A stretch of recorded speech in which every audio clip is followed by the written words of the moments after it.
Bien, ya vimos la mayor parte de las cuestiones que corresponden al método de las deformaciones. Hoy vamos a empezar con la siguiente unidad temática, que se trata de métodos aproximados. En realidad, esta unidad tiene como dos partes diferentes, digamos. Una es, que es el método más conocido, que es el método de distribución de momentos, que más que un método aproximado se trata de un método de aproximaciones sucesivas. Ya vamos a ver a qué nos referimos específicamente con eso, y después vamos a ver, si Dios mediante, alguna clase sobre algunos métodos aproximados y algunas cuestiones de diseño conceptual de estructuras aporticadas, donde justamente esos métodos aproximados lo que tratan de hacer uso es de ciertas características de rigidez de los elementos que conforman las estructuras aporticadas, pórticos de edificación más comunes, y a partir de ello permiten realizar un análisis estático simplificado, ¿sí?, sin recurrir a ninguno de estos métodos que estamos viendo, que son los que se adecuan exactamente y para los cuales se cumplen todas las condiciones de equilibrio y de compatibilidad. O sea, son simplemente pensados para hacer un análisis rápido, bajo ciertas hipótesis, obviamente, como todo método aproximado requiere de que se cumplan ciertas hipótesis para que sus resultados sean perfectamente aplicables al caso que se está analizando, pero que para hacer un análisis preliminar andan muy bien, ¿sí? Así que vamos a ver, Dios mediante, este año vamos a ver ese tema. Algunos métodos aproximados para el análisis de pórticos son sometidos fundamentalmente a cargas verticales y cargas horizontales. Eso sería la segunda parte de esta unidad. En la primera parte de esta unidad, que si mal no recuerdo es la unidad número 5, vamos a ver el método de distribución de momentos. Y lo vemos inmediatamente después del método de incógnitas geométricas o el método de incógnitas cinemáticas. ¿Por qué? Porque en principio lo que vamos a ver es, o vamos a pensarlo, como una forma diferente de resolver el sistema de ecuaciones que resulta del método de las incógnitas cinemáticas. Para eso vamos a ver primero una justificación desde el punto de vista matemático, discúlpenme, una justificación del punto de vista matemático, y después vamos a ir en esta clase desarrollando algunos conceptos que nos van a servir para el desarrollo de la metodología en la clase siguiente. Hago una aclaración al respecto. Parece que alguien ha hecho arrancar una motocicleta en la cochera acá. Se siente un ruido espantoso de fondo. Esperemos que no... A ver, denme un segundo que voy a arrimar la puerta para que se sienta.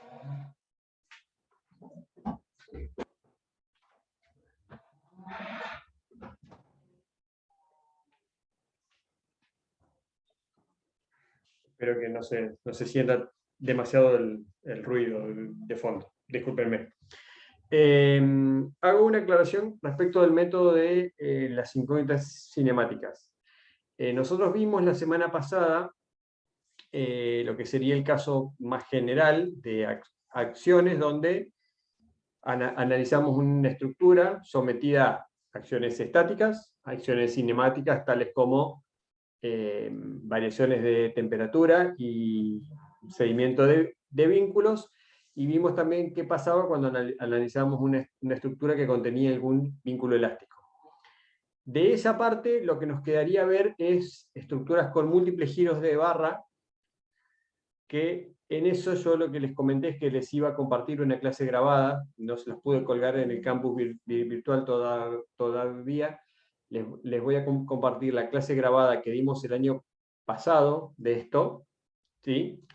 Y con eso cerraríamos la parte de incógnitas cinemáticas, y la clase que seguiría, si fuéramos en ese orden, sería la que vamos a dar hoy. O sea que esa clase yo se las voy a colgar en el campus virtual para que ustedes puedan acceder de la misma manera que acceden a las clases que damos en vivo. Lo que les pido es que la vean y que cualquier cosa, cualquier consulta que quieran hacer, la hacen después de las clases nuestras o después de las clases con Eduardo, así ya si les quedó alguna duda ya la vamos evacuando. Bien, entonces, sin más prolegómenos, empezamos con distribución de momentos. Bueno, ¿hay algún examen o algo así que somos tan pocos participantes hoy? Sí, profe. Ah, A las ¿qué hace, 5:30. qué hace Martínez? A las Hola, cinco y profe. media, Sí, sí, con el decano. con el decano. Sí, Pero, sí. ¿cómo se le ocurre al decano? Dios mío. Bueno, entonces vamos a ir rápidamente, así los puedo liberar un ratito antes. Bien, Profe, ¿puedo hacer una consulta con decime. con respecto a la fecha del examen? Vos sabés que ¿Sigue siendo el 28? recibí, Malena, tu correo. Sí. No te lo respondí, ¿sabes por qué? Porque quiero ver cómo vamos con las clases. A ver si ya la semana que viene ya les puedo decir si dejamos la fecha establecida que estaba o la movemos. ¿Sí? Perfecto. Si la movemos, seguramente no la vamos a mover para adelantarlo, sino lo vamos a mover para atrasarlo. Pero déjame que vea cómo vamos y yo más tardar antes de fin de semana ya respondo, te respondo el correo y les aviso a todos por el campo virtual. ¿Sí? Buenísimo, gracias. Dale. Profe, Sí. respecto a eso, ¿será posible atrasarlo? Porque nos pusieron una fecha de un parcial del 27 de agosto. Pero yo la puse antes, che. ¿Eh? Sí, sí, Ah, pero bueno. bueno. Bueno, bueno. No, creo Profe, creo que no va a haber inconveniente. Creo que no va a profe, haber inconveniente. De todos modos, si decido no moverla, al que puso la fecha del 27, díganle, pero el profe de análisis lo puso antes. Así que ya tienen el argumento para mover la del 27. Salvo que sea con el decano. Ahí sí con el decano no. No, pero creo que no va a haber inconveniente. Digamos. La idea es no, digamos, si lo podemos reprogramarlo. Nada, digamos, no hay nada que diga que tiene que ser exclusivamente el 28, digamos. Creo que la vamos a poder mover sin inconveniente. Y seguramente siempre, si la muevo, va a ser para atrasarla y no para adelantarla, digamos. ¿Ah? Profe, Sí, ¿y va a subir un apunte de la unidad 4? Es por el sí. tema de resumir la unidad 4, digamos, no por... No, o sea, si vos querés un resumen, el resumen O sea, son si va a subir un apunte como hizo con las otras unidades el de los temas. resumen, o sea, para Ujú. contestarte la primera de tus consultas. Si vos querés algo resumido, el resumen es las presentaciones que estás viendo. O sea, ¿qué es el apunte? Es lo que yo hablo, que está escrito, más todas las figuras y los desarrollos que están en las presentaciones. O sea, eso es el apunte. A mí un poco me lleva tiempo escribirlo, pero digamos, o sea, no vas a encontrar nada en el apunte que yo no haya dicho y que no haya puesto en las presentaciones. Porque las presentaciones para mí, o sea, las hago de manera que sean suficientemente explicativas como para que uno pueda estudiarlas sin tener un apunte a mano. ¿Sí? Inclusive por el hecho de que no hay un libro de que vos puedas seguir esto, digamos. Porque como lo damos acá, lo vamos sacando de distintos lugares y lo vamos adaptando a seguir un hilo conductor común, que es el que lamentablemente no sigue ninguno de los libros que por lo menos yo conozco. Entonces, por eso no te podría decir, basate del libro de fulano, porque en ningún lado lo vas a encontrar como lo damos acá. Pero si vos querés un resumen, yo te diría que como resumen, las presentaciones te alcanzan y te sobran. Pero si esperás el apunte escrito, me parece bien también. No lo he terminado de cerrar todavía, pero bueno, o sea, no voy a dar el examen sin subirles el apunte, obviamente. Eso está claro. ¿Sí? ¿De acuerdo? Sí, profe. Bien. Bueno, discúlpenme, ahora sí. Bueno, para plantear a qué nos referimos con solución iterativa de un sistema de ecuaciones, vamos a ver cómo resolveríamos por el método de las incógnitas geométricas o las incógnitas cinemáticas una estructura como esta. ¿Sí? Una estructura simple, una viga continua de 3 vanos, como vemos acá, ¿sí? Que estas son sometidas solamente a acciones de tipo estáticas, tales como una carga puntual aquí y una carga uniformemente distribuida aquí. Sabemos que para plantear el método de las incógnitas cinemáticas, lo que tenemos que determinar primero es el grado de indeterminación cinemática. En este caso no tenemos giros de cuerda. Los únicos 2 giros de nudo independientes, por haber 2 nudos, en este caso el nudo B y el nudo C, tenemos G sub CR igual a 2, por lo tanto las incógnitas cinemáticas, en este caso van a ser, no sé por qué no funciona, vamos a ver, puntero, pluma, ahora sí funciona, Phi sub B y Phi sub C, como incógnitas cinemáticas del problema. Phi sub A no es una incógnita cinemática independiente, tampoco A es un nudo, recuerden que nudo es donde concurrían 2 o más barras, y Phi sub D es igual a 0 por existir un empotramiento en D. Por lo tanto, el sistema fundamental es el que resulta de anular esos giros de nudo, que son las incógnitas independientes del problema, para lo cual colocaremos 2 retenes de nudo, como vemos aquí. Con estos retenes, el giro en B se anula y el giro en C también se anula. Este es nuestro sistema fundamental. Luego de esto, ¿qué teníamos que plantear? Después del fundamental, ¿qué teníamos que plantear? Los otros estados.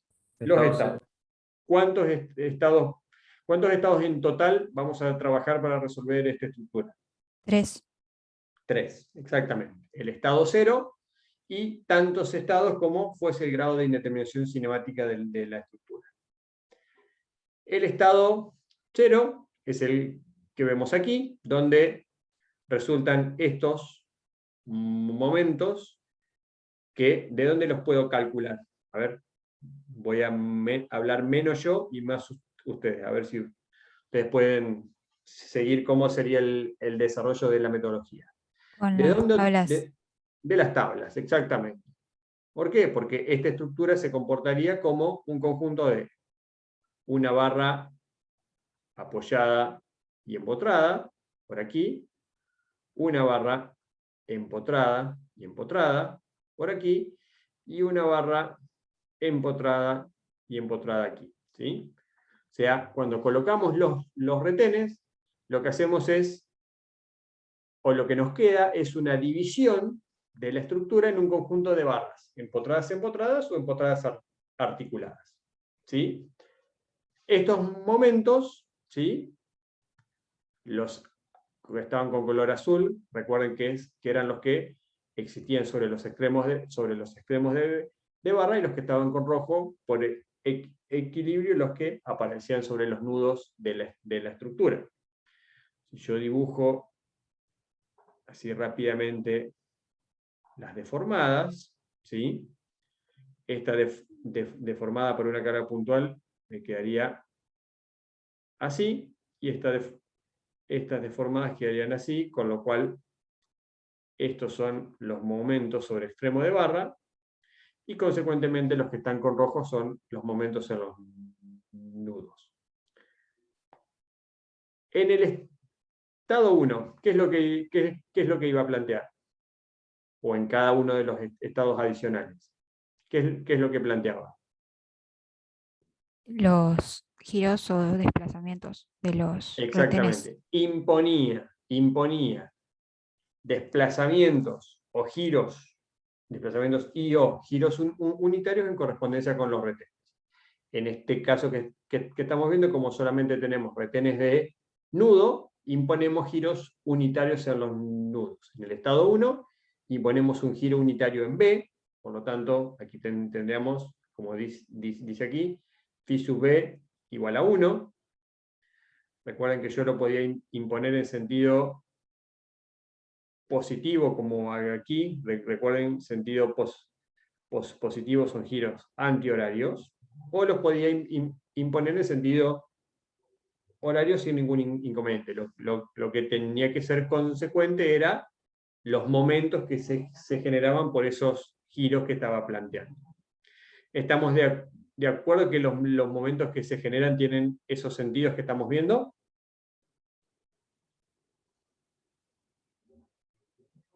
Los azules sobre extremo de barra y los rojos sobre los nudos. Sí. ¿Estamos de acuerdo? Algo que no acuerdo. dijimos. ¿Qué sentido tienen todos estos momentos? A ver, empecemos por aquí. El MBA del estado 0, ¿qué signo tiene?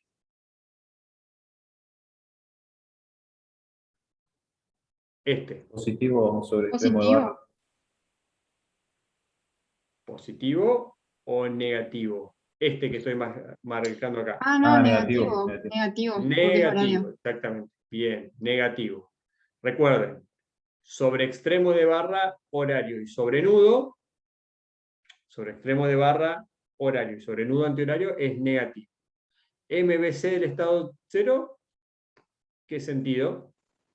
Ese sí es positivo. Positivo, exactamente. ¿Y el MCB del estado 0? Negativo. Negativo. Perfecto. ¿Y los que tenemos aquí abajo? Negativos. El MBA del estado 1. Positivo. Positivo. El MBC del estado 1. Positivo porque van a ser todos positivos. Positivo, positivo. Recuerden, Porque cuando el giro de nudo era positivo, los momentos que se generaban eran todos de sentido positivo. ¿Recuerdan? ¿Recuerdan eso? Que era una regla que Y se sí, cumplía. que Giros ir al de revés nudo para positivos, los giros de giros de cuerda. nudo positivos, momentos positivos. Giros de cuerda positivos, momentos negativos. ¿De acuerdo? O sea, para los nudos, Sí. si los giros son positivos, los momentos que aparecen son positivos. Para los giros de cuerda, si los giros son positivos, los momentos que aparecen son momentos negativos. ¿De acuerdo? ¿De acuerdo con esta regla? ¿Sí? Sí, profe. Bien. El estado 2, lo mismo. Damos un giro unitario en correspondencia con el retén en C, con el retén de nudo en C, y nuevamente los momentos que se generan, si los giros son positivos, como en este caso, fíjense, todos los momentos son sobre los extremos de barra giran en sentido antihorario, sobre extremos de barra giran en sentido antihorario, y sobre nudos giran en sentido horario, por lo tanto todos son momentos positivos. Una vez que planteaba esto, ¿qué es lo que tenía que hacer? ¿Cuál era el planteo que seguía? Una vez que planteé cada uno de los estados, ¿qué es lo que tenía que plantear? El equilibrio en Sí, los nudos ¿de qué? ¿El equilibrio de qué? de los momentos. De los momentos. ¿Y eso qué Equilibrio estático. significaba? ¿Cuál era la ecuación que tenía que plantear yo? A ver, yo voy a escribir la ecuación acá. A ver, ¿cuáles son? Compatibilidad. Compatibilidad estática o equilibrio. ¿Cómo serían las ecuaciones? A ver. ¿Cuántas ecuaciones voy a plantear? 2. 2. Momento ¿Por qué en dos? B y momento. ¿Por qué 2 ecuaciones? Porque tengo 2 incógnitas. Exactamente. G sub CR igual a 2. El G sub CR les dice la cantidad de estados adicionales, la cantidad de incógnitas y la cantidad de ecuaciones adicionales que tienen que plantear. Bueno, ¿cuál sería la primera ecuación? A ver, díctenmela ustedes, yo los escucho, a ver.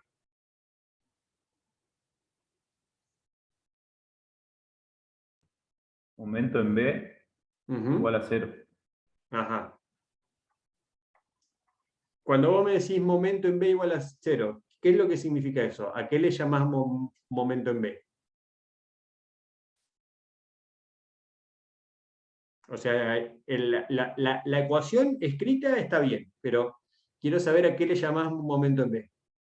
Claro que el momento cuando saque retén, no me sale la palabra, pero momento relativo, perdón, es 0. ¿A qué le llamás momento relativo? A ver.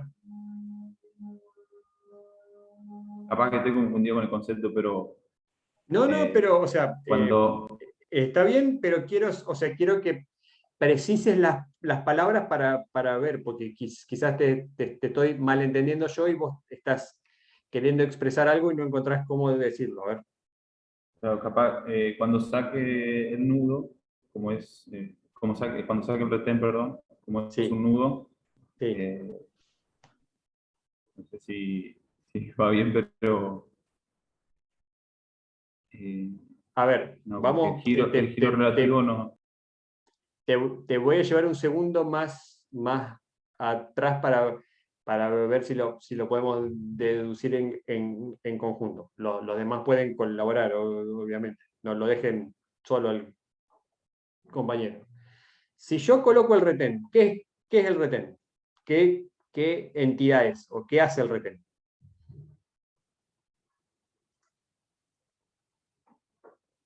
¿Qué es el retén Primero, del que es nudo? ficticio, es un ente Es un ficticio, vínculo, es un vínculo un ficticio. vínculo. ¿Sí?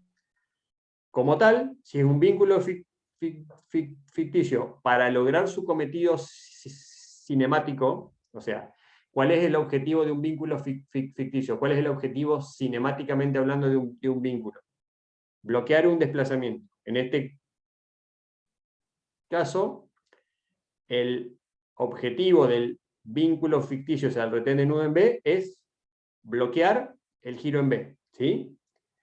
Para bloquear el giro en B, el vínculo que hace puede desarrollar una reacción. ¿Sí? ¿Hasta ahí me va siguiendo? ¿Lo puede volver a Sí. explicar? Me perdí. ¿Cómo no? Vuelvo nuevamente. ¿A qué le llamábamos retenes? ¿Qué eran los retenes? Eran vínculos ficticios que yo le colocaba en la estructura ¿para qué? Para anular las incógnitas cinemáticas. ¿Sí? Vuelvo un segundo acá. ¿Qué hice acá yo? En esta estructura, ¿cuánto vale el giro en B? No tengo idea todavía. ¿Cuánto vale el giro en C? Tampoco tengo idea todavía. Si yo quiero poner eso como, o sea, si yo quiero poner de manifiesto que la incógnita cinemática está ahí, lo que hago es colocar este artefactito que está acá y este artefactito que está acá. ¿Sí? Esos dos artefactitos que están ahí se llaman retenes. Esos retenes, ¿qué hacen? Son un vínculo ficticio, porque en realidad no existe realmente, es un vínculo ficticio que yo le coloqué a la estructura, ¿para qué?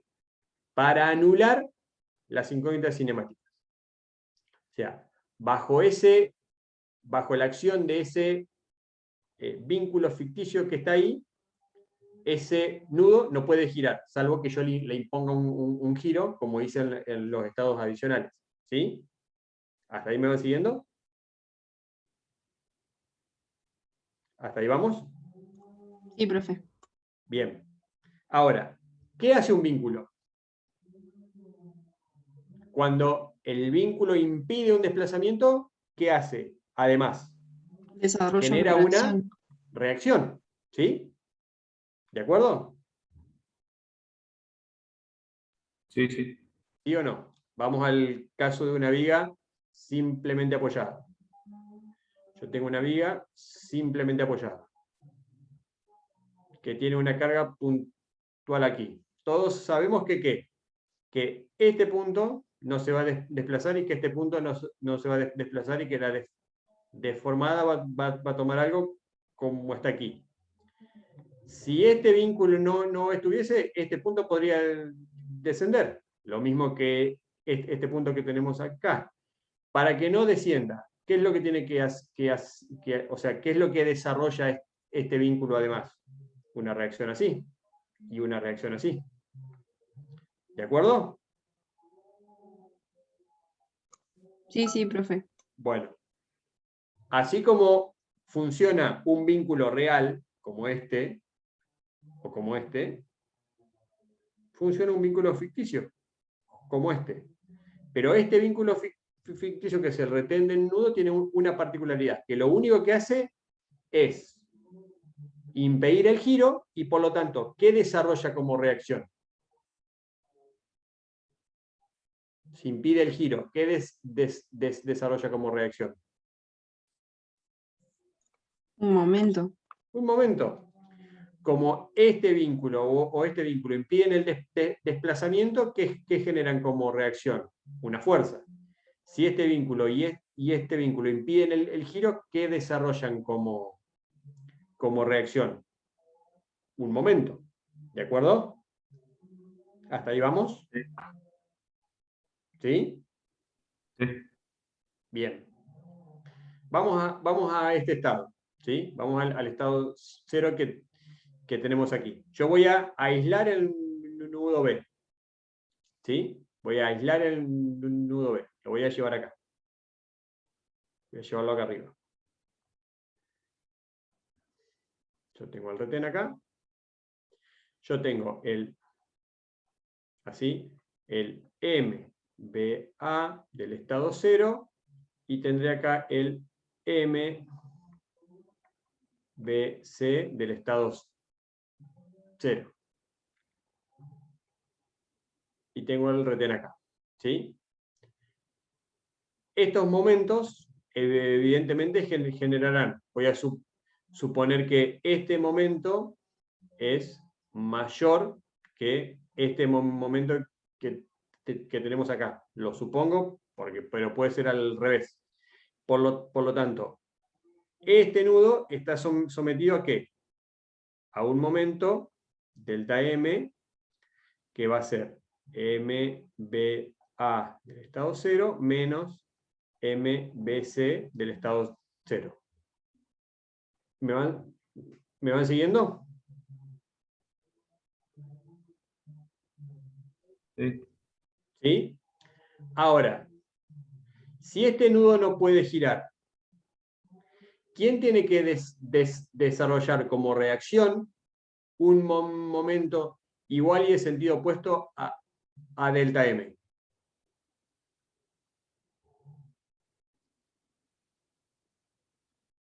¿Qué vínculo hay ahí?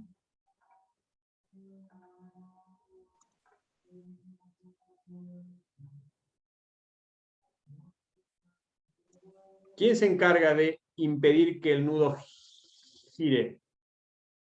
Retén. El retén. Entonces, ¿qué reacción tiene que hacer el retén? Que la voy a llamar MB del estado 0. Tiene que generar un momento igual a ¿quién? A delta M. ¿En qué sentido? En este sentido. ¿De acuerdo?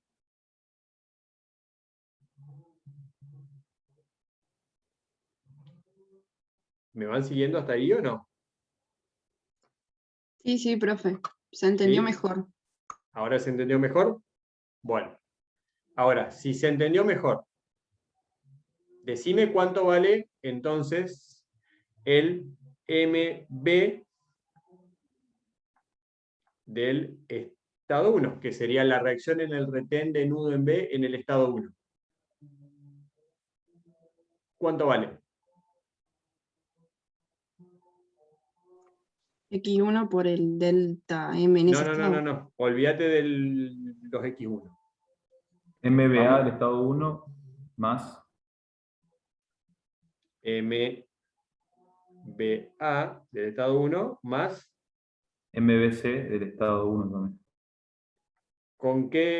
¿con qué sentido? Horario positivo. ¿Horario o antihorario? Es antihorario porque es como que hace la reacción. Claro, exactamente, es una reacción. Fíjate cuando vos aislás el nudo este, los este MBA que vos me dijiste y este MBC que vos me dijiste, ¿en qué sentido están girando? Horario. Claro, eso era horario. Sí. Entonces la reacción tiene que hacer un momento en sentido antihorario. ¿De acuerdo? Sí. ¿Sí? ¿Estamos? ¿Todos me van siguiendo hasta acá? Sí, sí. Bien. Vamos a este estado. ¿Cuánto tiene que ser la reacción del retén de... Ah, no. Disculpen, no era ese. Estamos en B. Uop. Vamos a borrar esto. Ahí está. ¿Cuánto tiene que ser la reacción en el retén de nudo en B en el estado 2?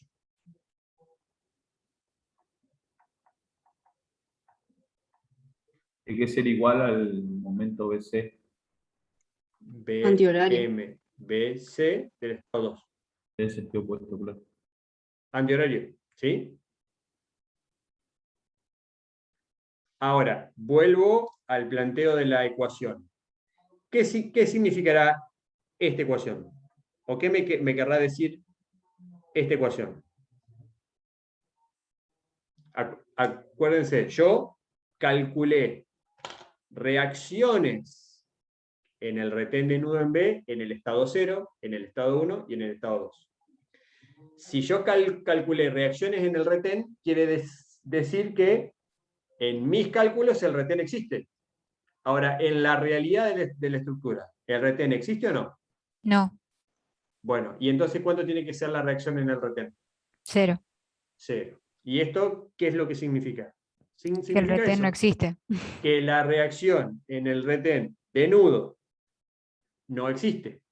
¿Y cuánto vale la reacción en el retén de nudo? ¿O cómo la puedo escribir? Yo puedo escribir así, MB del estado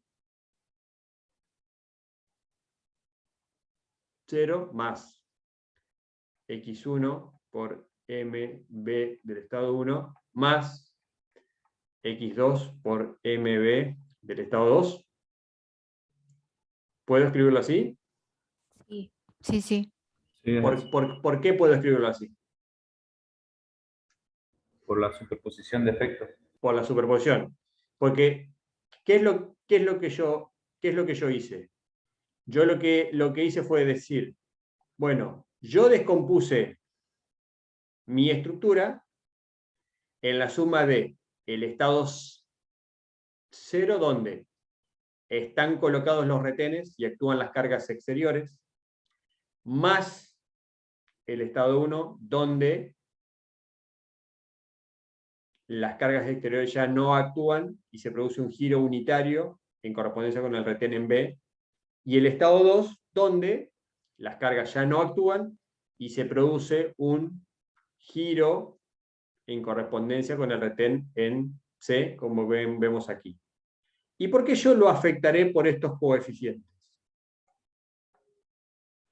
¿Por qué yo no digo simplemente? ¿O por qué estaría mal escribir esto? A ver. ¿Yo podría escribir esto?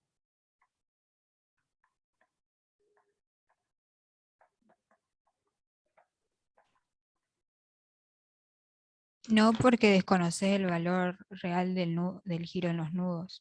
Exactamente. Entonces, ¿qué N. hago?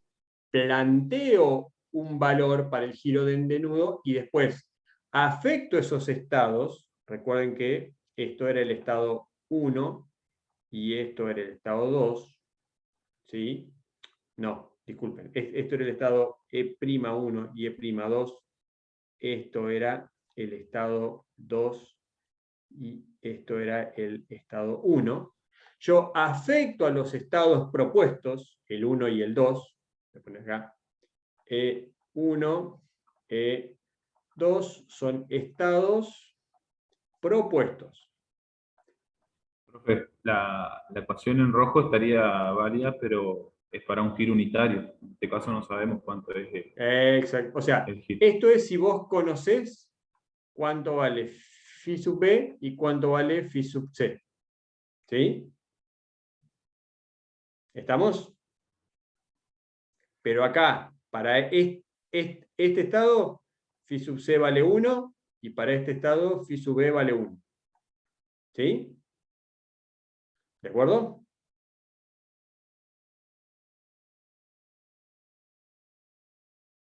¿Sí? ¿Sí? Completo acá. Estados propuestos. Phi sub b igual a 1, phi sub c igual a 1. ¿Sí? Como yo no sé cuánto valen el phi sub c y el phi sub b, entonces, ¿qué hago? Propongo un estado con phi sub b igual a 1 y otro estado con phi sub c igual a 1, y después lo afecto por estos coeficientes que a la postre, ¿qué van a ser? Coeficientes de proporcionalidad, que me van a decir cuánto es el valor correcto de phi sub b y cuánto es el valor correcto de phi sub c. ¿Se entiende cuál es el concepto de esta ecuación? ¿Les queda más claro ahora?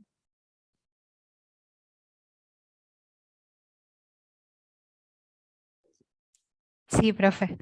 ¿Sí? Esto es con los giros phi sub b y phi sub c con su valor real. ¿Sí? Bueno, ¿y cuál sería la segunda ecuación?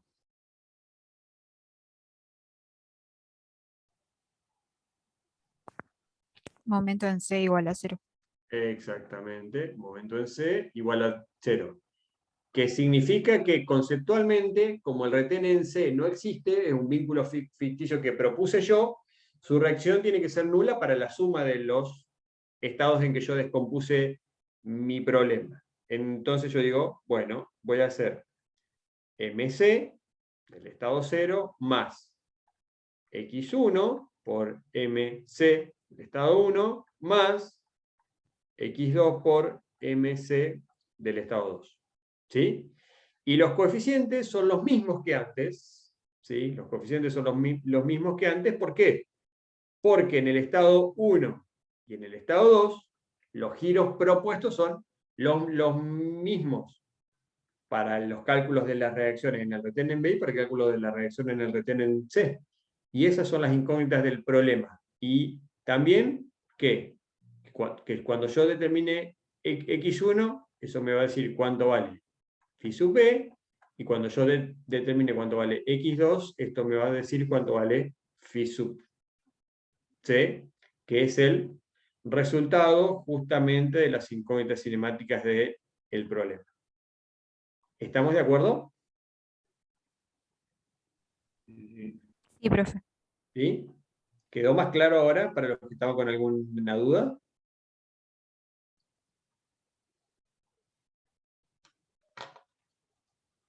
¿Les quedó más claro? Sí, profe. ¿Sí? Ahora sí. Y voy a poner un poco más grande quien habla, porque si no, no los ubico. En un segundo. Ay, perdón. Voy a acomodar un poco mi pantalla. Ah, no puedo porque tengo la presentación. Bueno, lo dejamos ahí.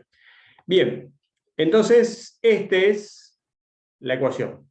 ¿Sí? Ahora ya me quedó mejor escrita y esta es la ecuación. Bueno, ¿cómo resolvería en esta ecuación? Ustedes que fueron muy buenos alumnos de cálculo avanzado, ¿cómo resolverían ese sistema de ecuaciones?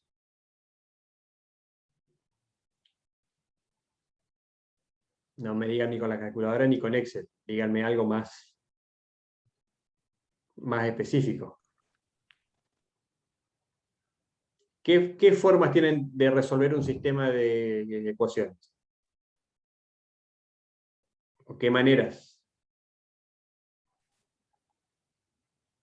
Y plantear las matrices. Lo mismo que Matrices, dicen no. Volvamos Iteraciones, más. según lo que dice ahí arriba. ¿Qué dice ahí arriba? ¿Dice eso? Solución iterativa. Yo no lo veo. Bueno, me estoy diciéndoles, estoy dándoles la respuesta. Bueno, ahí dice solución iterativa, pero había otra forma de resolver el sistema de ecuaciones, que era ¿cuál? Había dos grandes métodos o dos grandes formas de resolver un sistema de ecuaciones. Unos eran los métodos directos y los otros eran los métodos iterativos. ¿Cuáles eran las diferencias conceptuales entre los métodos directos y los métodos iterativos? A ver si alguien se acuerda. Si dicen una burrada no hay problema, pues ya a las notas ya las pasamos y ya no se las podemos bajar. A ver. Solución exacta y aproximada puede ser. ¿Eh? Solución exacta y aproximada puede ser. Exactamente. Los métodos directos permitían obtener la solución exacta del problema. Y los métodos iterativos permitían obtener, ¿qué? Una solución aproximada. ¿Cómo? Dame algún ejemplo de método directo y de método iterativo. A ver.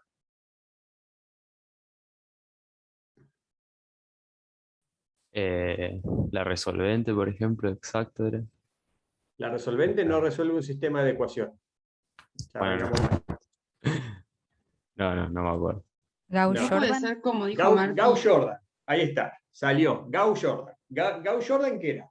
Era un método de eliminación, ¿sí? Que me permitía, a partir de operaciones elementales por renglones, llegar a ¿qué? A una forma triangular superior o a la forma diagonal, si hacía Gauss-Jordan, y con eso podía despejar los valores exactos de las incógnitas del problema, o sea, de las componentes del vector de las incógnitas. Ahí está, ahí está. ¿Qué otro método directo se acuerda?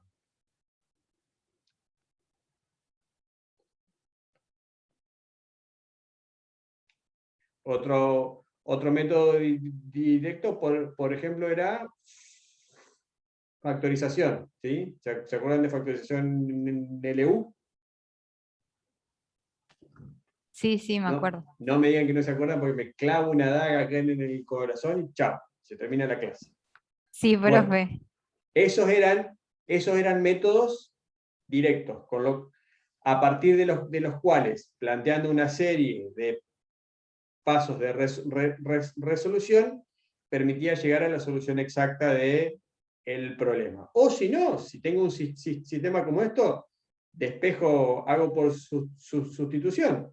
Despejo desde la primera x1 o x2, reemplazo la segunda y chao, tengo la solución. ¿Sí? Otra forma, que es la que les plantea Magalí siempre, cuando tiene un sistema de dos ecuaciones con dos incógnitas, lo que pueden hacer que es resolverlo gráficamente. ¿Qué hacen? Cada una de estas dos representan rectas en el plano x1, x2. ¿Sí? Si yo tengo x1 en el eje X y X2 en el eje Y, si yo le doy valores a esto, ¿sí? Puedo representar una recta, que representa la primera ecuación, que en este caso es la recta roja, y otra recta que representa la segunda ecuación, que es la recta celeste que tenemos acá. ¿Qué pasa en el punto de intersección de las rectas? ¿Qué pasa en el punto de intersección de las rectas?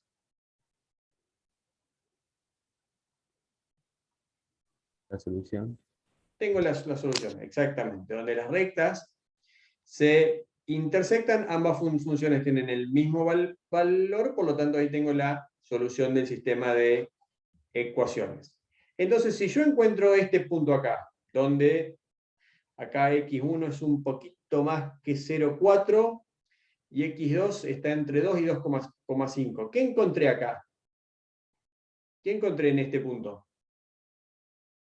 Para el problema que estaba resolviendo, ¿qué es lo que encontré en ese punto? Los giros para nuestro caso.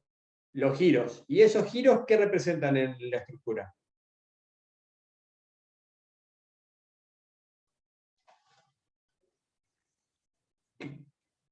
¿Qué es lo que representan? Si los nudos giran entonces phi sub B y phi sub C, ¿qué se alcanzó ahí?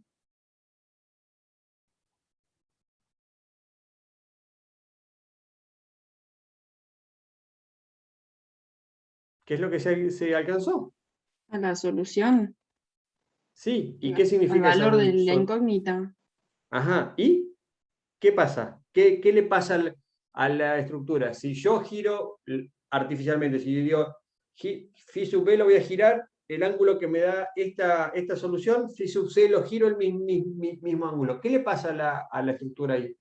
Encuentra el equilibrio. Se encuentra en equilibrio, exactamente. ¿No es lo que acaban de plantear? ¿No dice acá planteo del equilibrio? La estructura está en equilibrio. Y si la estructura está en equilibrio, los nudos están en equilibrio, las barras están en equilibrio, y se terminó. Listo, fin del problema. Estructura resuelta. Eso sería un método de resolución directo. ¿Sí? Opero gráficamente o opero analíticamente por Gauss-Jordan, sustitución, factorización, lo que a ustedes les guste, y llegan a la solución exacta del problema. Llegan a phi sub B tanto, phi sub C tanto, esa es la solución de la estructura está en equilibrio. Pero había otra forma de resolver un sistema de ecuaciones. ¿Cuál era? La que dijo Julián, que permitía obtener soluciones aproximadas. ¿Y cómo procedían esas soluciones? ¿Cómo se procedía conceptualmente? A ver, ¿alguien se acuerda? Más allá de que no se acuerda ni el nombre del método, ni el autor, ni nada de eso, ¿cómo se procedía conceptualmente? ¿Qué es lo que hacíamos?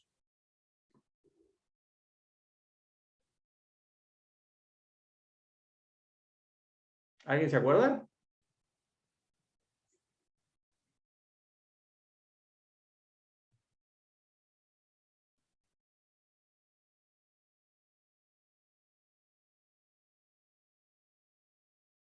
Nadie se acuerda. Estoy Se totalmente utilizaba una decepcionado. No, expresión dale, Julián, ¿qué ibas a más, decir?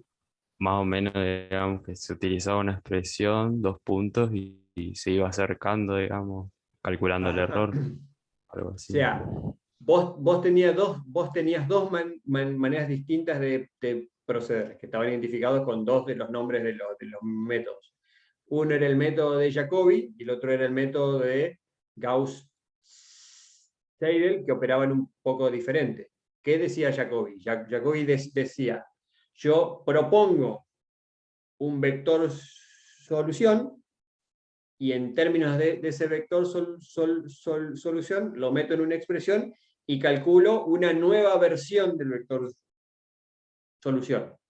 Y así seguía operando iterativamente hasta que la nueva versión del vector solución no difería apreciablemente de la versión anterior, entonces decía, bueno, me estoy acercando a la solución del problema. Pero básicamente lo que hacía era proponer un vector solución completo, y operando con ese vector solución, obtener versiones mejoradas de ese vector hasta que se acercaba todo lo que quería a la solución exacta.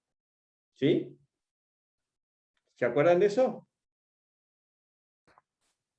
Sí, profe. Ah, ese sí lacónico para que me quede tranquilo y no me clave la daga, me gustó. Bien. Bueno, esa era una metodología. Con esa metodología, ¿yo podía obtener la solución exacta? La misma que obtuve con Gauss-Seidel, con Gauss-Jordan o con factorización. ¿La puedo obtener o no?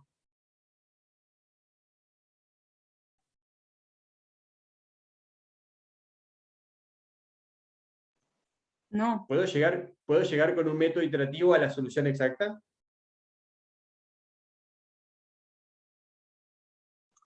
no. No, pero me puedo acercar todo lo que quiera. La solución exacta, ¿dónde va a estar? En el infinito. Pero yo me puedo acercar todo lo que quiera a la solución exacta del problema. Obviamente que a los ingenieros no ganamos nada llegando hasta el infinito. O sea, si vamos hasta el infinito nunca vamos a resolver ninguna estructura, vamos a llegar hasta una solución que nos satisfaga y dije, bueno, está bien, ya con esto ya me quedo.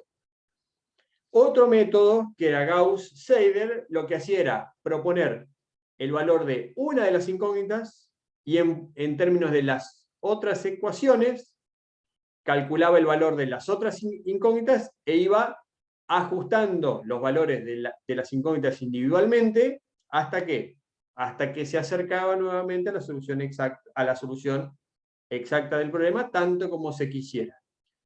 Por eso, un método se llamaba de iteraciones o de aproximaciones simultáneas, que era el de Jacobi, o de aproximaciones sucesivas, que era el de Gauss-Seidel, tal como se los describí, donde lo que hacía era ir ajustando, no simultáneamente todo el vector de las incógnitas, sino sucesivamente de a una incógnita. Bueno, ahora yo les voy a mostrar algo que se parece a el método de Gauss-Seidel para resolver este sistema de ecuaciones, y después lo vamos a pensar en términos del problema que estamos resolviendo. ¿Sí? Entonces yo lo que voy a hacer es esto. Voy a hacer un poco más grande el gráfico, y lo que voy a hacer es, como en este punto, vuelvo un segundo hacia acá. Recordemos, en este punto, acá, donde las rectas se van a intersectar, yo tengo el valor de phi sub b y el valor de phi sub c, que son la solución del problema. O sea, cuánto gira el nudo B y cuánto gira el nudo C para que la estructura esté en equilibrio. ¿Estamos de acuerdo? O sea que en este punto yo voy a encontrar los giros definitivos de la estructura para ese estado de cargas considerado, ¿no? ¿Estamos de acuerdo con esto? Estos son los giros definitivos.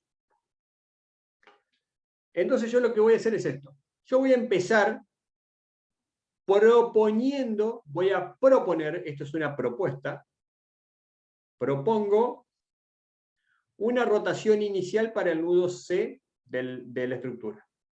Le voy a llamar phi sub C1. Voy a proponer una rotación inicial.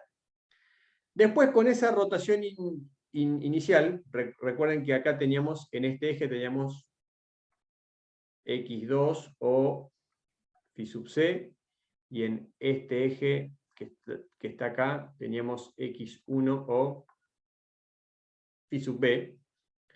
Yo con este valor, phi sub c1, me voy a ir, por ejemplo, me voy a la primera ecuación, y voy a despejar de ahí, de esa primera ecuación, con este valor propuesto de phi sub c, voy a despejar un primer valor de phi sub b. Este es un valor despejado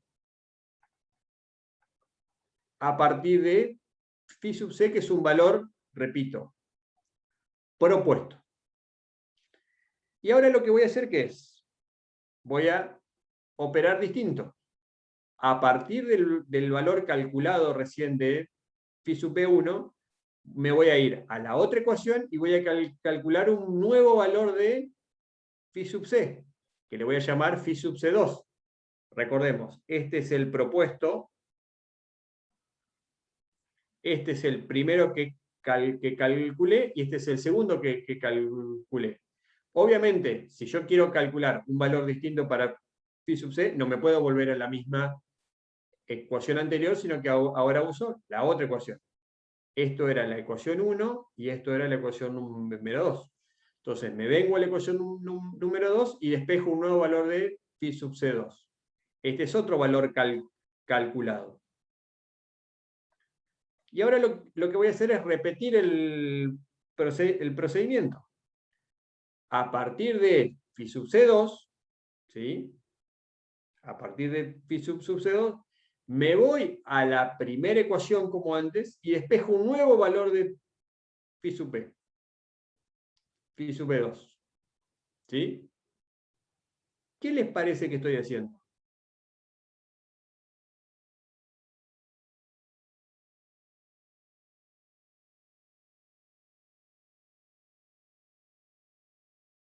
¿Qué les parece que voy haciendo?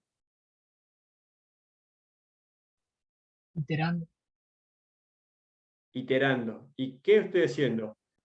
Fíjense que yo empecé con este punto acá sobre esta recta y ahora estoy aquí. Y si yo sigo, empecé con este valor y estoy acá, y empecé con este valor y estoy acá. ¿Qué es lo que estoy haciendo con estos puntos? Que son puntos que nacen a partir del primer valor de phi sub c que propuse yo. ¿A dónde me voy acercando? A la solución. A la solución, exactamente. Por una metodología diferente. Y todo nació a partir de ¿qué? De una propuesta.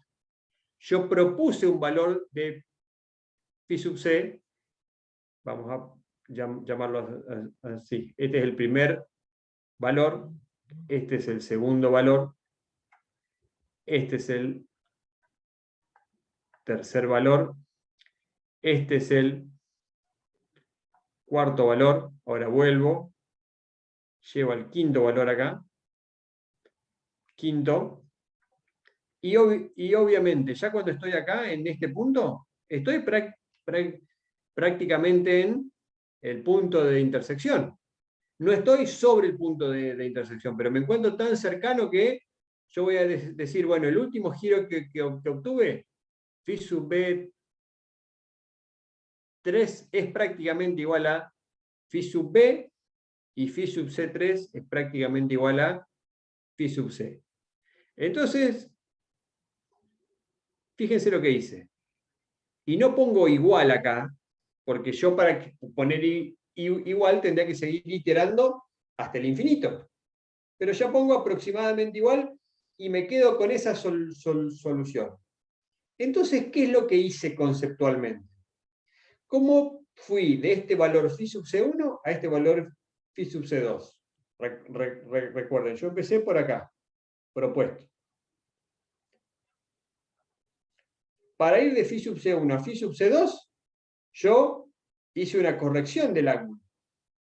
Sumé o resté un delta phi sub c. O sea, a partir de una rotación inicial, esta rotación, que sería como la segunda, digamos, la versión mejorada de phi sub c1, para llegar de phi sub c1 a phi sub c2, yo trabajé con un delta phi sub c, o sea, con un giro adicional. Y para llegar de phi sub c2 a phi sub c3, yo lo que hice fue corregir otra vez el ángulo mediante otro delta phi sub c, que lo voy a llamar delta phi sub c prima ahora. Entonces yo, a partir de una propuesta inicial y a partir de sucesivas correcciones del ángulo, yo llegué hasta la posición de giro definitiva. Y lo mismo hice con phi sub b. Yo, para ir de phi sub b1 a phi sub b2, corregí con el ángulo delta phi sub b. Para ir de phi sub b2 a phi sub b3, yo lo que hice fue corregir con un delta prima, delta phi b prima, o sea, otra corrección angular. Entonces, ¿qué hago? Yo puedo llegar a las rotaciones definitivas de los nudos a partir de ir rotando los nudos y después ir ajustando esa rotación sucesivamente hasta que llego a los valores definitivos. Y en esos valores yo voy a llegar ¿a qué? A que tengo equilibrio. Porque este punto que está acá, este punto de intersección, representa ¿qué? El equilibrio. Ahí hay equilibrio. Entonces, yo puedo de manera iterativa llegar a una solución del sistema de ecuaciones que se me plantea para el método de incógnitas geométricas. Obviamente que visto desde el punto de vista matemático, cualquiera de ustedes me diría, pero si yo tengo miles de formas de resolver el sistema de ecuaciones, ¿para qué me quiero meter con esto? Bueno, en realidad no se trata de una forma de resolver el sistema de ecuaciones. Se trata de una metodología que no habla de ningún sistema de ecuaciones, que no tiene ningún tipo de, digamos, basamento matemático per se, pero que en definitiva, en el trasfondo, lo que está haciendo es esto. Está resolviendo el sistema de ecuaciones de forma iterativa, sino que ustedes esto no lo ven, o sea, lo hacen sin verlo. Pero lo importante es que ustedes sepan que la metodología que vamos a ver, que es del método de distribución de momentos, por detrás de escena, lo que está haciendo es esto. Es, a partir de una rotación inicial de los nudos, ir rotándolos sucesivamente, nudo a nudo, hasta llegar a sus posiciones definitivas, que es donde se verifica el equilibrio. Sino que esto no está dicho así en la metodología. Pero es importante que ustedes entiendan que es solamente una manera diferente de resolver un sistema de ecuaciones. De hecho, el método de distribución de momentos, o la gran difusión, fue ¿por qué? Porque no había en 1932, cuando se desarrolló, herramientas como tenemos hoy, afortunadamente, las calculadoras y las computadoras para resolver los sistemas de ecuaciones. Entonces, encontrar una metodología que me permitiese resolver un problema sin tener que ponerme a resolver un sistema de ecuaciones lo hizo muy popular y muy útil. Hoy es casi una rareza, pero, sin embargo, sigue siendo útil. Pero sigue siendo útil también, ¿por qué? Porque muestra conceptos importantes. ¿Sí? Entonces, a lo que vamos a ver, lo que vamos a empezar a ver ahora es esto.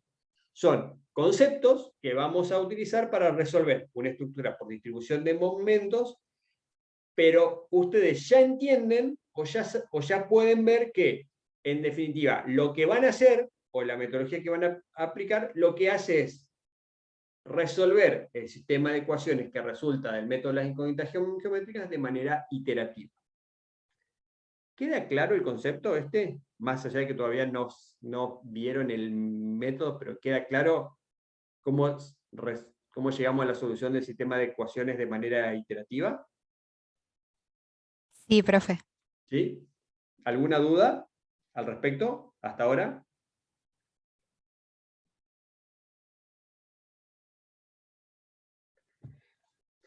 ¿Alguna duda?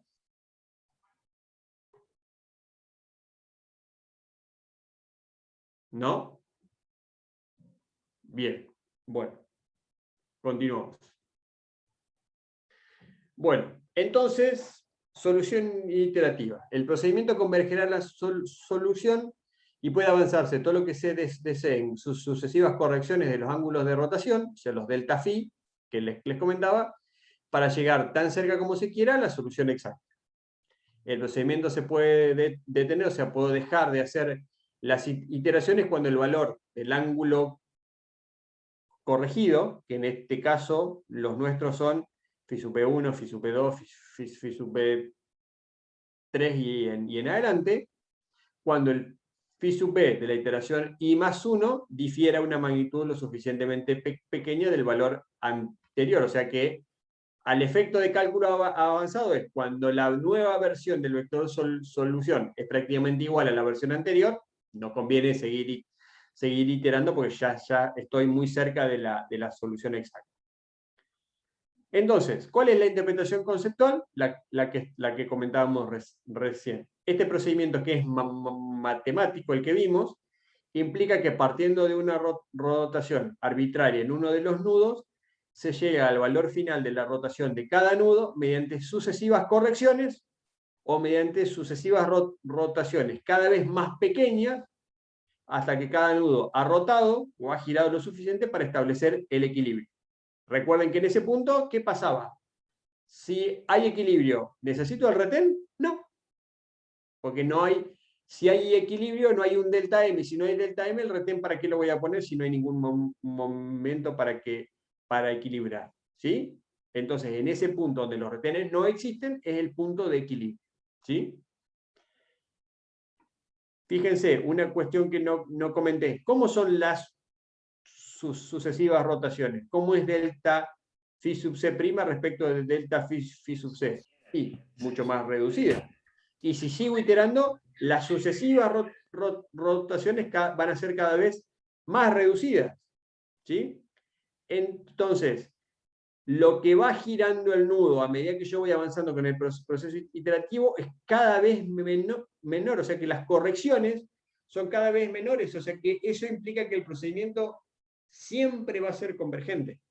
O sea, me puede llevar más o menos tiempo llegar, pero tengo que estar seguro que el procedimiento siempre, o sea, tengo que estar seguro que voy a llegar a la solución porque el procedimiento siempre va a ser un procedimiento convergente, porque si no, la estructura es inestable.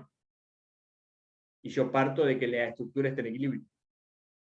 O sea, yo parto de que existe el equilibrio y yo lo que quiero hacer es llegar a ese equilibrio. ¿De acuerdo? ¿Está claro esto?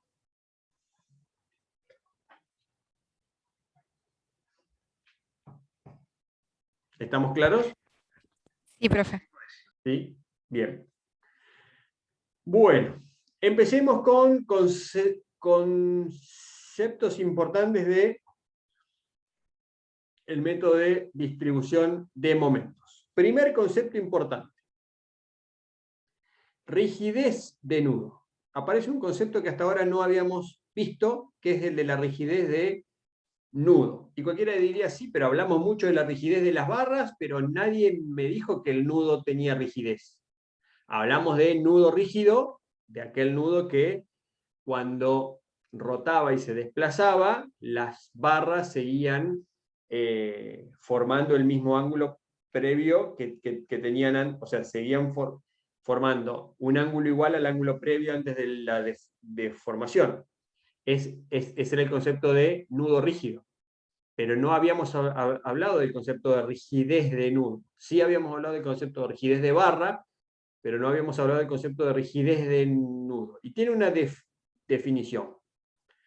Se denomina rigidez de nudo al valor del momento, o sea que esto es un momento, rigidez de nudo, esto es un momento,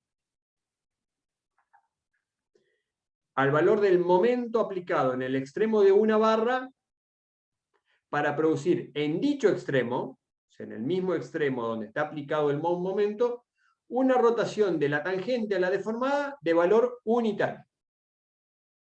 O sea, es el momento que tengo que aplicar en un extremo para producir una rotación igual a un radian en ese extremo. Entonces, arranquemos por nuestro primer modelo conceptual. Una barra empotrada como vemos acá. Y recordemos esta ecuación. ¿Alguien me puede decir qué significaba esta ecuación? Esto es una pregunta típica del parcial de este tema, o sea que vendría bien que la conversemos. ¿Qué representa esa ecuación? ¿Alguien me la puede explicar con sus palabras? ¿Qué entiende que significa esa ecuación?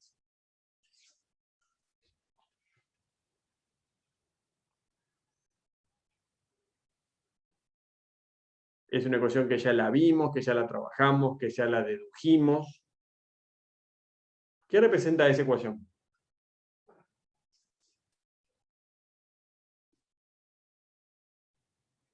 Presenta el momento ya sea en I o en J. Ajá. ¿Cuándo qué? Debido a... ¿Cómo? ¿Cuándo qué?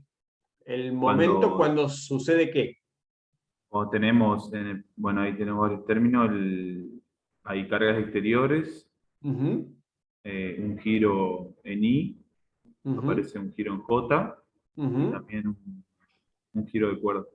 Un giro de cuerda. Exactamente. O sea que esa ecuación representa el segundo miembro de esta ecuación, o sea, todo lo que está a la derecha del igual es una sumatoria de momentos. ¿Sí? O sea, esto es un momento, este factor común por esto es un momento, este factor común por esto es un momento, y este factor común por esto también es un momento.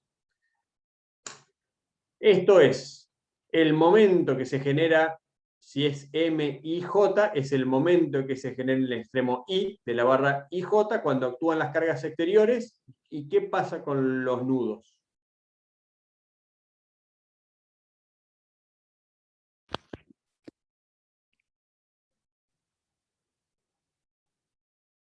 Quedan fijos, digamos, o sea, No giran ni se no desplazan. giran. No giran ni se desplazan. Entonces, si los nudos no giran ni se desplazan, ni actúan las cargas exteriores, ¿de dónde saco los valores del momento este? ¿De las tablas? De las tablas. Perfecto. ¿Qué representa este momento acá? O sea, 2 por 2, 4, 4e por i sobre l por phi sub i. ¿Qué representa ese momento? Es el momento que aparece ¿dónde? Cuando sucede ¿qué? El momento que aparece sobre el nudo I, cuando hay Sobre un el giro en extremo I. i Ajá, cuando hay un giro en I de valor, unitario. Perdón, phi sub I y unitario. ahora sí, Claro. unitario, no, phi sub i. Lo mismo el segundo término, que es el momento que aparece en I, cuando el nudo J gira un ángulo phi sub J, y este factor común por este término es el momento que aparece en I, cuando la cuerda gira un ángulo psi y J, como se ve acá. ¿De acuerdo? Ahora, voy a borrar esta borroneada. Denme un segundo. Borramos. Ahí está. Listo. Bueno, en este modelito que tenemos acá, ¿el nudo J rotó? No. No. Chao. ¿La cuerda rotó? No. No. Chao. ¿Hay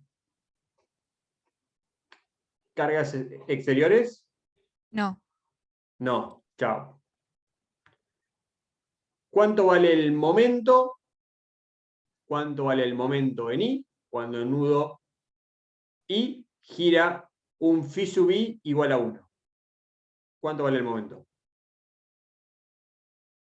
sea, cuando esto vale 1. 4e por i sobre la longitud. 4e por i sobre L. Esto es la rigidez de nudo de una barra. Empotrada como vemos acá. O sea, es el momento que aplicado en el extremo de una barra produce sobre el extremo de esa barra una rotación de valor unitario. ¿De acuerdo? ¿Les queda claro esto? Sí, ¿cómo dijo Sí, eso? sí. Era la rigidez del nudo. Eso, lo que dice acá arriba. Repito la definición. Se denomina rigidez de nudo al valor del momento aplicado en el extremo de una barra, este momento, para producir en dicho extremo, en el mismo extremo, una rotación de la tangente a la deformada de valor unitario, phi sub i igual a 1.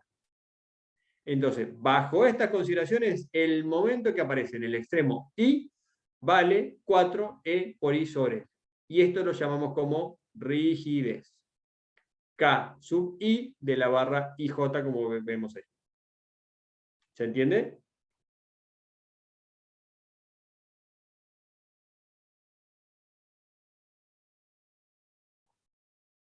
¿Hasta aquí me van siguiendo?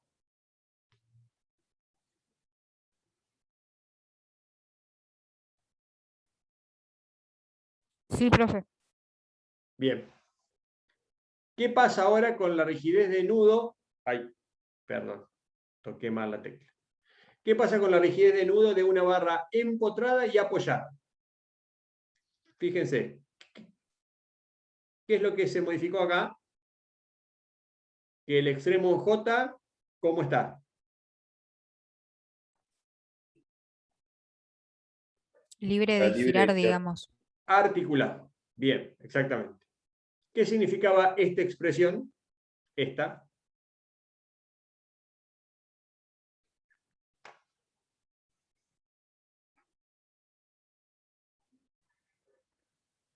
¿Qué significaba esa expresión? Que también la dedujimos.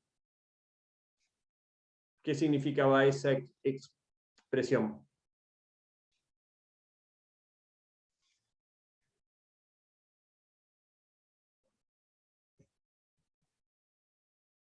Chicos, chicas, no digo chiques porque no queda muy elegante, pero ¿qué significaba esa expresión que les indiqué?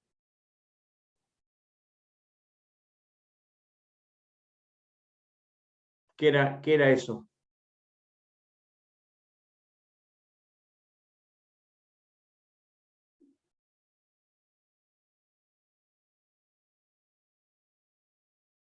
Era una suma de momentos.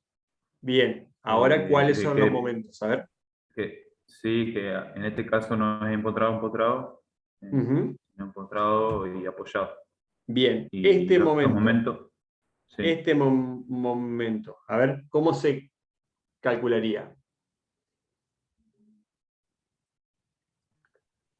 ¿Bajo Ese qué modelo momento, tengo que calcular ese momento? ¿Bajo, Con las tablas. sí, pero bajo este empotrado modelo o bajo este modelo? No, el bajo primero. el de arriba, digamos. Exactamente, bajo este modelo, ¿sí? Es el momento que aparece en el extremo I, que en este caso es el extremo que está empotrado cuando actúan las cargas exteriores. Pero lo tengo que calcular con las tablas con este modelo, ¿sí? No con este. Este modelo es para las filminas que vimos recién, ¿sí? ¿De acuerdo? Sí. ¿Estamos de acuerdo? Sí, sí. Listo. ¿Y esto?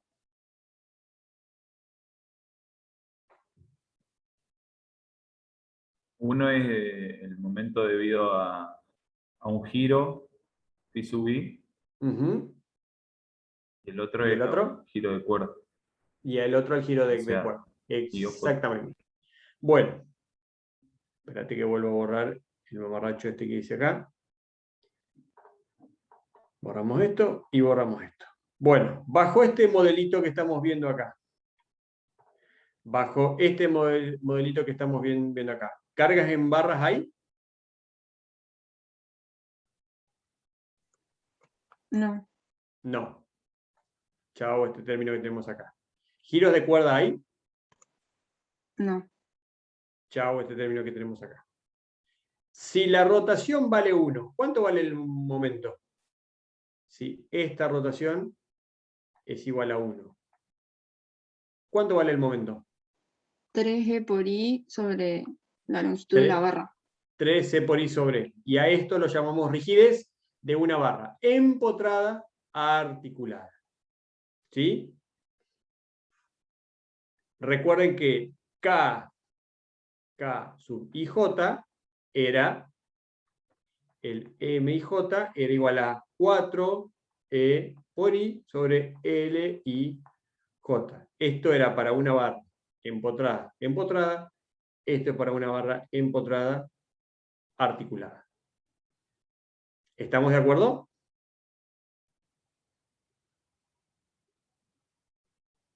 Sí. O sea, las dos son rigideces, pero esta es la rigidez del nudo I para una barra empotrada. Esta es la rigidez del nudo I para una barra empotrada. Esta es la rigidez del nudo I para una barra empotrada articulada. Pregunto, ¿cuál barra es más rígida? Empotrada. Exactamente. ¿Y cuánto más rígida? Un grado más, digamos. ¿Un qué? Un grado más, pero parecido un número. ¿A qué te refieres con un grado más? 0,25 puede ser un poco más. 0,25 más. Ay, no sé cómo decirlo. No, o sea, un 1,25 veces.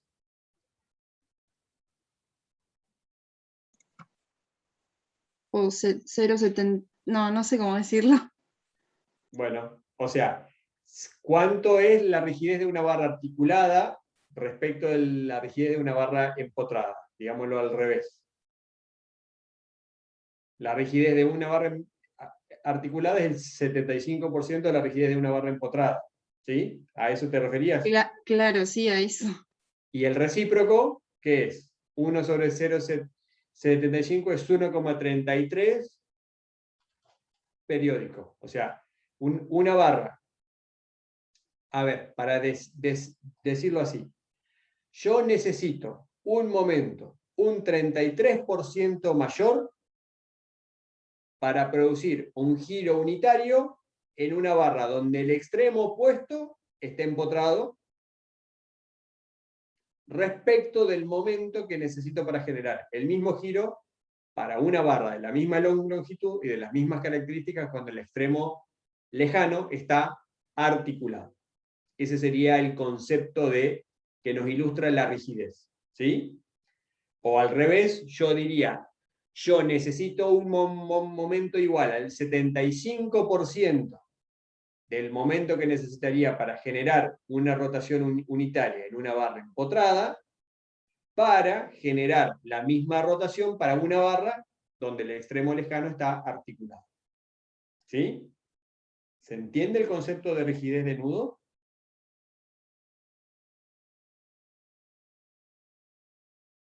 ¿Se entiende o no? Sí, profe. ¿Sí? Bien. O sea que esto lo que les muestra que es. Yo siempre, ¿qué les dije? ¿De qué dependía la rigidez de una barra? A ver si se acuerdan de cosas que he repetido miles de veces. ¿De qué El material y dependía la la rigidez longitud. de una barra? El material. Sí. De la, de- ¿Dónde está puesto el material en estas fórmulas que estamos viendo? en En el E. módulo E. En el E, exactamente. En el E De la, tenemos el material. Las características del material están acá. ¿De qué más? De la geometría. ¿De la geometría de quién? ¿De la sección o De de la la barra? sección. De De la la sección. sección. ¿Y a dónde está eso? En el momento de inercia. En el I. Exactamente. Bien. ¿Dependía de la geometría de la pieza?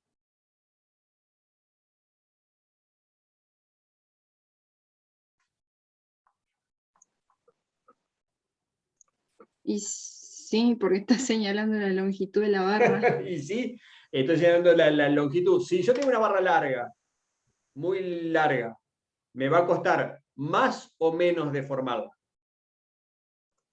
Y menos, porque Menos. Si tengo una la barra más rigidez va a ser menor. cortita, me va a costar más.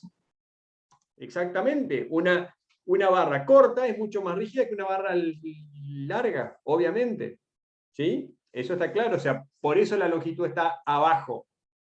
Porque cuanto más larga es la barra, menos rígida es. Cuanto más corta es la barra, más rígida es. ¿Y de qué más depende?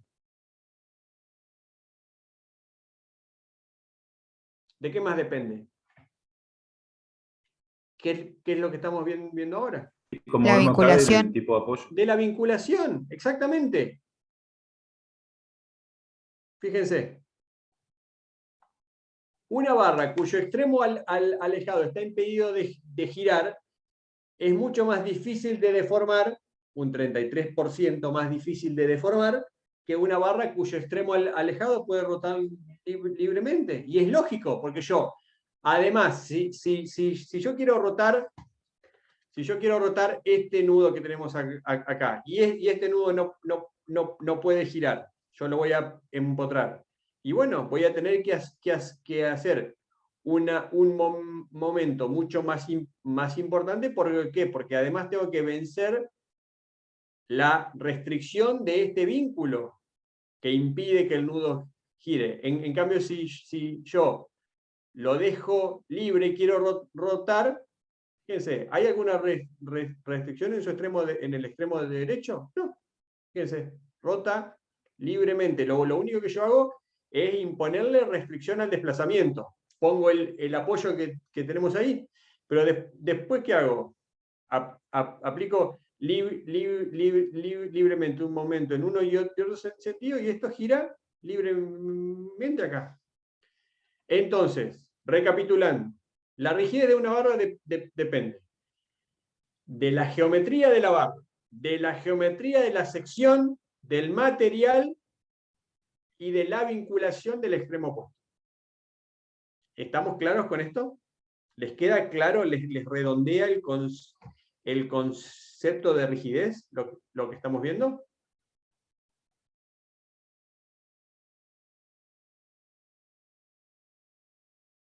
Sí. ¿Sí? Bien. Vamos a ver, ya vimos el concepto de rigidez de nudo. A ver, no quiero pasarme de la hora, si los dejo ir un ratito antes para que descansen un toquecito antes del examen. Bueno, ahí tienen lo que estábamos viendo, la relación de rigideces, ¿sí? La rigidez de una barra articulada, la rigidez de nudo de una barra con el extremo opuesto articulado es el 75% de la rigidez correspondiente a una barra de la misma longitud, del mismo material, de la misma sección, o sea, del mismo momento de inercia, cuyo extremo opuesto está impedido de girar o empotrado, como vemos acá. Eso es lo que discutimos recién. Este es otro concepto importante. Momento inducido, y se desprende también la definición del factor de inducción o factor de transmisión. Si ustedes ven esto de alguna bibliografía, van a encontrar el concepto de factor de transmisión. A nosotros nos gusta más decir el momento de inducción, porque no es que algo se transmite, no hay una corriente eléctrica que le dice al extremo opuesto que tiene que pasarle algo. Entonces no hay nada que se transmite, sí hay algo que se induce, ¿sí? Entonces vamos a ver a qué le llamamos factor de inducción. Si yo impongo un momento acá, ¿sí? Un momento que genera una rotación unitaria, en este punto, recuerden que bajo lo que vimos recién, este momento era la rigidez del nudo. Si yo impongo este momento acá y se genera esta rotación, ¿qué pasa con el extremo opuesto? Si el extremo opuesto está empotrado, como está acá, aquí también se genera un momento, ¿sí? ¿Cuánto vale ese momento? Vamos a deducirlo acá. Yo voy a colocar la MIJ, igual a MIJ de empotramiento perfecto, más 2 E por I sobre LIJ, por 2 phi sub I más phi sub J, menos 3 psi I J. Ese era el momento en Ni, pero si yo lo planteaba, el momento JI era MJI de empotramiento perfecto más 2 veces E por I sobre L por 2 phi sub J más phi sub I menos 3 psi I J, como vemos ahí. Si el extremo opuesto está impedido de girar, ¿sí? Se va a generar un momento, obviamente. ¿Y cuánto vale ese momento? Tenemos que hacer uso de esta expresión, porque estamos viendo qué momento se genera en J. ¿Sí? Entonces, ¿qué va a pasar? Cargas exteriores no van a actuar, el extremo J no gira porque está empotrado, la cuerda de la barra tampoco gira, y el momento que se genera vale 2 E por I sobre L, phi sub I. Pero como phi sub I es 1, el momento que se genera, ¿cuánto vale? 2 E por I sobre L, debido a que actúa un momento en I que hace girar un radial, o sea, un valor unitario, el nudo en I. Entonces, este momento se denomina momento inducido. ¿Por qué inducido? Porque no es que actúa algo en J, sino que este es el momento que se induce en J. ¿Por qué? Porque ocurrió una rotación, en este caso unitaria, en I. Por eso se llama momento inducido. Y vale, si el nudo gira phi sub I, este momento vale 12 por I sobre L. ¿Sí? Y según el convenio, recuerden, este momento y este momento, los dos antihorarios sobre barra, los dos son positivos, positivo, ¿sí? Por esto este momento es positivo y este momento es positivo. ¿Se entiende el concepto de momento inducido? ¿Les queda claro?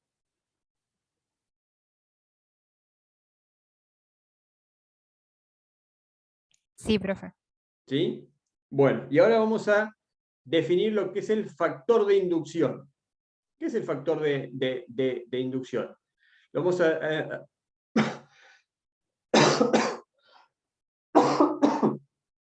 discúlpenme, me estoy quedando sin voz. Vamos a denominar con este coeficiente beta a lo que se llama factor de inducción. El factor de inducción es la relación entre el momento inducido y el momento que se genera en el extremo Y. O sea, este es el momento en J, es este, y este es el momento en I, o sea, este momento. ¿Sí? Entonces, si el nudo I rota un radián, el momento que aparece en I vale 4E por I sobre L, y el momento que aparece en J vale 12 por I sobre L. Entonces la relación 2 sobre 4, 0,5, es lo que se llama factor de inducción. Y representa, lo que dice acá abajo, la relación entre el valor del momento que aparece en el extremo alejado, J, cuando el extremo I gira un determinado ángulo.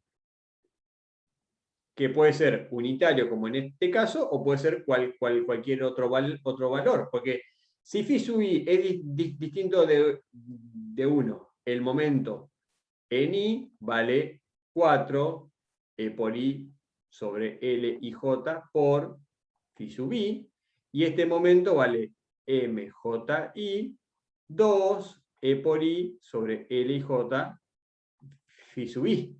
O sea que aquí lo dedujimos para phi sub I igual a 1, pero puede girar otro ángulo distinto de phi sub I, y la relación entre los momentos, que está dada por el factor de inducción, sería exactamente igual, sería siempre 0,5.